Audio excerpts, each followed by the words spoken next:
Good morning everyone. Basa tayo ng ating KJP Bible Daily Reading Plan. Today is April 30, 2022, Day 180, 1 Kings chapter 22 and 2 Chronicles chapter 18. Basa. 1 Kings chapter 22, sabayan niyo ako guys. Paki-open niyo rin yung inyong KJP Bible. 1 Kings chapter 22. And they continued 3 years without war between Syria and Israel. And it came to pass in the 3rd year that Jehoshaphat the king of Judah came down to the king of Israel.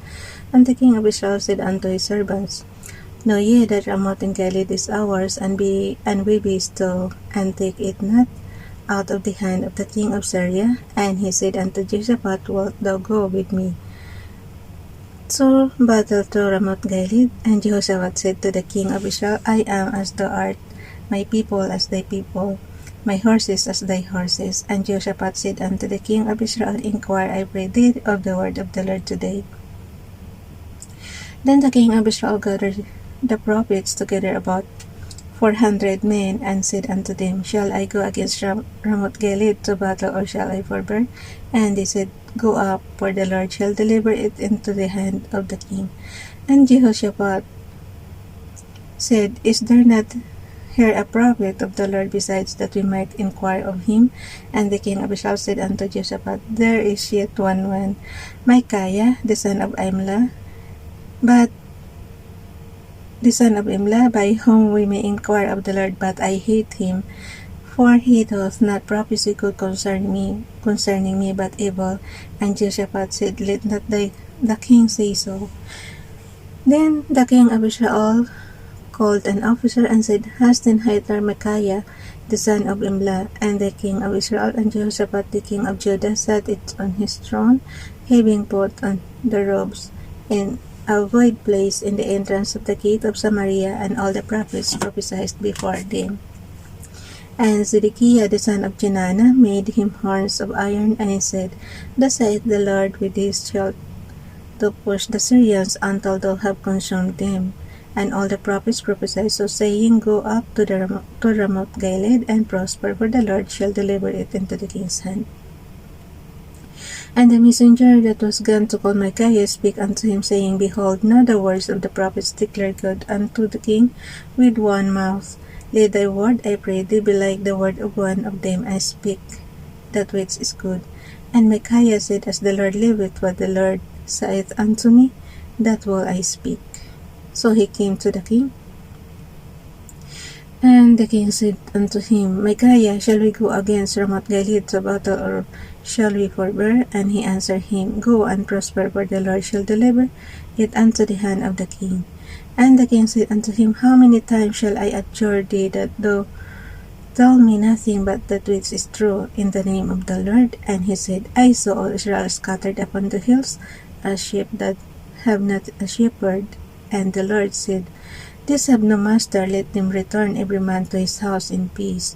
And the king of Israel said unto Jehoshaphat, Did I not tell thee that he would prophesy no good concerning me, but evil?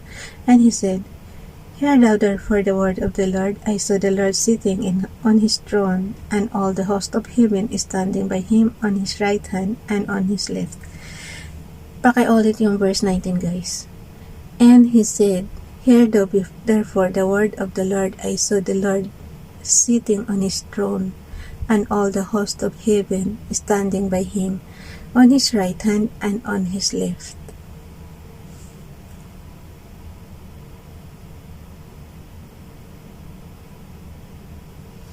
And the Lord said, Who shall persuade Ahab that he may go up and fall at Ramoth Gilead? And one said, On this manner, and another said, On that manner. And there came forth a spirit, and stood before the Lord, and said, I will persuade him. And the Lord said unto him, Wherewith? And he said, I will go forth, and I will be a lying spirit in the mouth of all his prophets. And he said, Thou shalt persuade him, and rebel also. Go forth and do so. Now therefore, behold, the Lord hath put a lying spirit in the mouth of all these thy prophets, and the Lord hath spoken evil concerning thee. But Zedekiah the son of Jenana went near and smote Micaiah on the cheek, and said, Which way went the Spirit of the Lord from me to speak unto thee? And Micaiah said, Behold, thou shalt see in that day, when thou shalt go into an inner chamber to hide thyself. And the king of Israel said, Take Micaiah and carry him back unto Ammon the governor of the city, and to Joash the king's son, and say, Thus saith the king, Put this fellow in the prison, and feed him with bread of affliction and with water of affliction, until I come in peace. And Micaiah said, If thou return at all in peace, the Lord hath not spoken by me. And he said, Hearken, O people, every one of you. So the king of Israel and Jehoshaphat, the king of Judah, went up to Ramoth Gilead. And the king of Israel said unto Jehoshaphat, I will disguise myself and enter into the battle, but put thou on thy robes. And the king of Israel disguised himself and went into the battle. But the king of Syria commanded his 30 and 2 captains that had rolled over his chariot, saying, Fight neither with small nor great, save only with the king of Israel. Paano yan nag-disguise nga si king? Yung king, And it came to pass when the captains of the chariot, and it came to pass, sa verse 32, when the captains of the chariot saw Jehoshaphat, that they said, Surely it is the king of Israel, and they turned aside to fight against him. And Jehoshaphat cried out. And it came to pass when the captains of the chariots perceived that it was not the king of And it came to pass when the captains of the chariots perceived that it was not the king of Israel, that they turned back from pursuing him.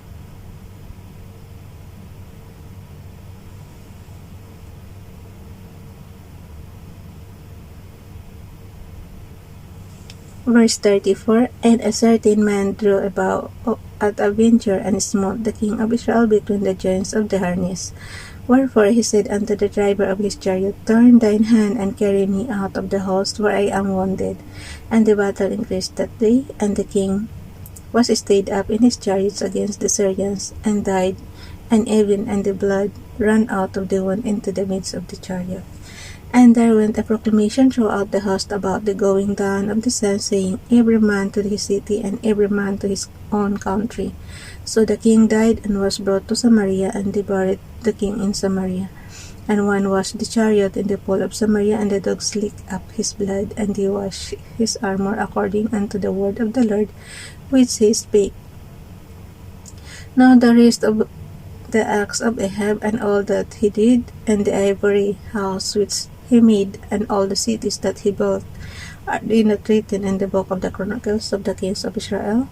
So Ahab slept with his fathers, and Ahaziah his son reigned in his stead. And Jehoshaphat the son of Asa began to reign over Judah in the 4th year of Ahab king of Israel. Jehoshaphat was 35 years old when he began to reign, and he reigned 25 years in Jerusalem, and his mother's name was Azubah, the daughter of Shilhi.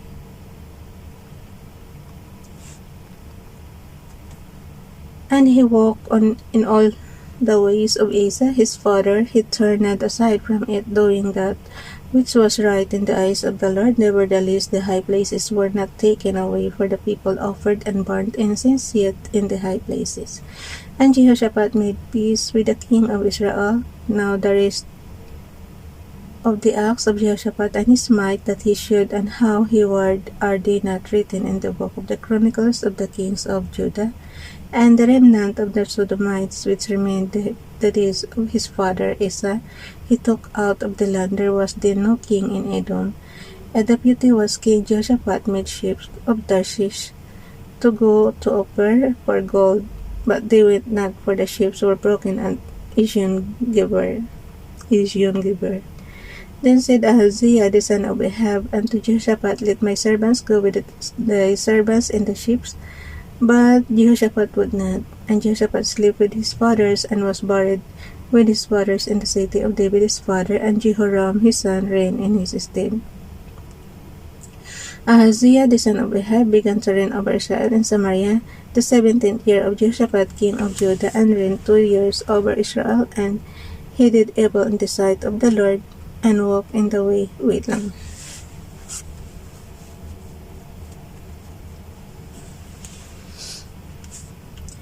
And wait in the way.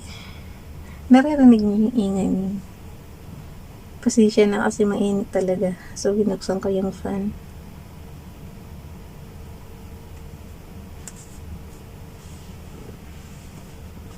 Okay, ulitin natin yung verse 51. Uzziah, the son of Ahab, began to reign over Israel in Samaria the 17th year of Jehoshaphat, king of Judah, and reigned 2 years over Israel. And he did evil in the sight of the Lord, and walked in the way of his father, and in the way of his mother, and in the way of Jeroboam, the son of Nebat, who made Israel to sin. For he served Baal, and worshipped him, and provoked to anger the Lord God of Israel, according to all that his father had done.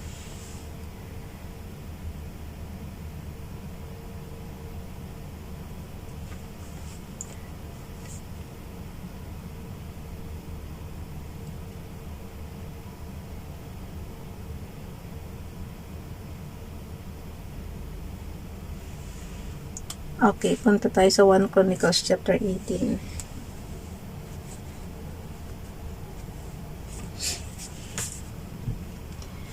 To Chronicles chapter 18, buksan na yan. Basa.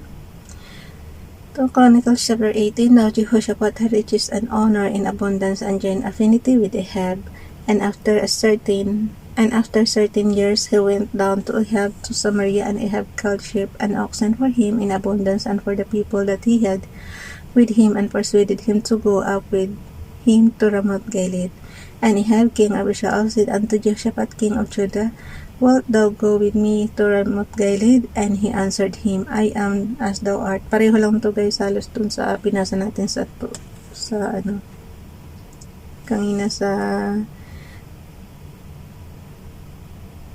1 Kings chapter 22, pareho lang halos. Yung 2 Chronicles chapter 18. Kaya mo, inulit lang o. Now Jehoshaphat had riches and honor and abundance and joined affinity with Ahab, and after certain years he went down to Ahab to Samaria, and Ahab culled sheep and oxen for him in abundance and for the people that he had with him, and persuaded him to go up with him to Ramoth Gilead. And Ahab king of Israel said unto Jehoshaphat king of Judah, Wilt thou go with me to Ramoth Gilead? And he answered him,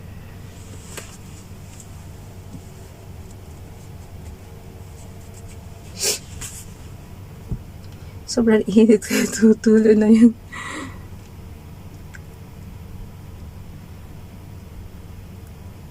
Therefore the king of Israel, ulit.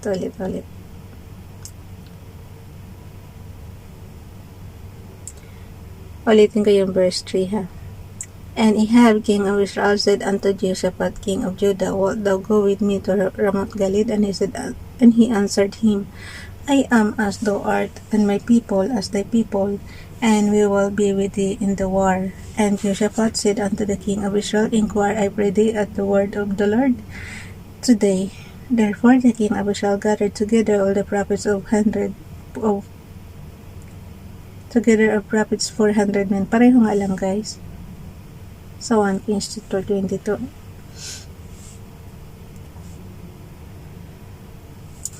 Okay, ulit. Verse 5. Therefore the king of Israel gathered together of prophets 400 men, and said unto them, Shall we go to Ramoth Gilead to battle, or shall I forbear? And they said, Go up, for God will deliver it into the king's hand. But Jehoshaphat said, Is there not here a prophet of the Lord besides, that we might inquire of him? And the king of Israel said unto Jehoshaphat, There is yet one man by whom we may inquire of the Lord, but I hate him, for he never prophesies good unto me. Sabi ko sa inyo guys, pareho lang eh. Basahin pa ba natin to? Okay, ulit na lang. But I hate him, for he never prophesies good unto me, but always evil. The same is Micaiah, the son of Imlah. And Jehoshaphat said, Let not the king say so. And the king of Israel called for one of his officers, and said, Fetch quickly Micaiah, the son of Imlah. And the king of Israel and Jehoshaphat king of Judah sat either of them on his throne, clothed in their robes, and they sat in a void place at the entering in of the gate of Samaria. And all the prophets prophesied before them. As Zedekiah the son of Chenanah had made him horns of iron, and said, Thus saith the Lord, with these thou shalt push Syria until they be consumed, And all the prophets prophesied, so saying, Go up to Ramoth Gilead and prosper, for the Lord shall deliver it into the hand of the king. And the messenger that went to call Micaiah spake to him, saying, Behold, the words of the prophets declare good to the king with an assent. Let thy word, therefore, I pray thee, be like one of theirs, and speak thou good. And Micaiah said, As the Lord liveth, even what my God saith, that will I speak. And when he was come to the king said unto him, Micaiah, shall we go to Ramoth Gilead to battle, or shall I forbear? And he said, Go ye up and prosper, and they shall be delivered into your hand. And the king said to him, How many times shall I adjure thee that thou say nothing but the truth to me in the name of the Lord? Then he said, I did see Israel scattered upon the mountains as sheep that have no shepherd. And the Lord said, These have no master, let them return there, every man to his house in peace. Magkaiba lang sa shepherd tsaka master. Natandaan niyo guys yung binasa niyo. So nakalagay dito, These have no master, let them return therefore, every man to his house in peace. And the king of Israel said to Jehoshaphat, Did I not tell thee that he would not prophesy good unto me, but evil? Again he said, Therefore hear the word of the Lord. I saw the Lord sitting upon his throne, and all the host of heaven standing on his right hand and on his left. And the Lord said, Who shall entice Ahab king of Israel, that he may go up and fall at Ramoth Gilead? And one speaks, saying, After this manner, and another saying, After that manner. Then there came out a spirit and stood before the Lord, and said, I will entice him. And the Lord said unto him, Wherewith? And he said, I will go out and be a lying spirit in the mouth of all his prophets. And the Lord said, Thou shalt entice him, and thou shalt also prevail. Go out and do even so. Now therefore, behold, the Lord hath put a lying spirit in the mouth of thy prophets, and the Lord hath spoken evil against thee. Then Zedekiah the son of Chenaanah came near and smote Micaiah upon the cheek, and said, Which way went the spirit of the Lord from me to speak unto thee? And Micaiah said, Behold, thou shalt see on that day, when thou shalt go into an inner chamber to hide thyself. Then the king of Israel said, Take ye Micaiah, and carry him back to Amon the governor of the city, and to Joash the king's son. And say, Thus saith the king, Put this fellow in the prison, and feed him with bread of affliction and with water of affliction, until I return in peace. And Micaiah said, If thou certainly return in peace, then hath not the Lord spoken by me. Magbasa rin kayo guys. Verse 27. And Micaiah said, If thou certainly return in peace, then hath not the Lord spoken by me. And he said, Hearken all ye people. So the king of Israel and Jehoshaphat the king of Judah went up to Ramoth Gilead, and the king of Israel said unto Jehoshaphat, I will disguise myself, and I will go to the battle, but put thou on thy robes. So the king of Israel disguised himself, and they went to the battle. Now the king of Syria had commanded the captains of the chariots that were with him, saying, Fight ye not with small or great, save only the king of Israel. And it came to pass, when the captains of the chariots saw Jehoshaphat, that they said, It is the king of Israel. Therefore they compassed about him to fight. But Jehoshaphat cried out, and the Lord helped him, and God moved them to depart from him. For it came to pass that when the captains of the chariots perceived that it was not the king of Israel, they turned back again from pursuing him. And a certain man drew a bow at a venture, and smote the king of Israel between the joints of the harness. Therefore he said to his chariotman, Turn thine hand, thou mayest carry me out of the host, for I am wounded. And the battle increased that day. Howbeit the king of Israel stayed himself up in chariots against the Syrians until the even, and about the time of the sun going down, he died.